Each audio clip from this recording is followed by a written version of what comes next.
శ్రీ దుర్గా మల్లేశ్వర స్వామి వారి దేవస్థానం కృష్ణానది ఒడ్డునే ఉన్న ఇంద్రకీలాద్రి పర్వతం పైన ఉంది. ఇక్కడ దుర్గాదేవి స్వయంభువుగా వెలిశారని క్షేత్ర పురాణంలో చెప్పబడింది. ఈ ఆలయం చాలా శక్తివంతమైనదిగా పరిగణించబడుతుంది. కనకదుర్గ గుడి ఒక ప్రసిద్ధమైన దేవస్థానం. ఇది ఆంధ్రప్రదేశ్ రాష్ట్రంలోని రెండో పెద్ద దేవాలయం.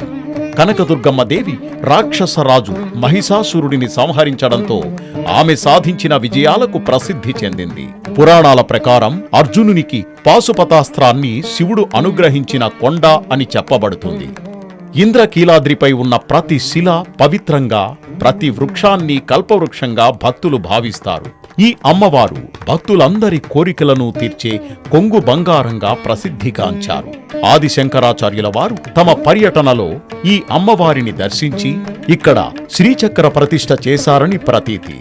దుర్గగుడి క్షేత్రపాలకుడు ఆంజనేయ స్వామి. అందుకే ఇక్కడికొచ్చే భక్తులు ముందుగా హనుమంతుని దర్శించుకొని ఆపై అమ్మవారిని, మల్లేశ్వర స్వామి వారిని దర్శించుకొని ఆశీస్సులు పొందుతుంటారు. ఇక్కడ దసరా పండుగ అంగరంగ వైభవంగా నిర్వహిస్తారు. దుర్గామాతను 9 రోజుల పాటు 9 ప్రత్యేక రూపాల్లో అలంకరించి ప్రత్యేక పూజలు నిర్వహిస్తారు. వేకువజామున 4 గంటల నుంచి 9 గంటల వరకు అమ్మవారిని దర్శనం చేసుకోవచ్చు. ఈ విధంగా ఇక్కడికొచ్చే లక్షలాది మంది భక్తితో ప్రణమిల్లి కష్టాలను గట్టెక్కించమని వేడుకుంటారు.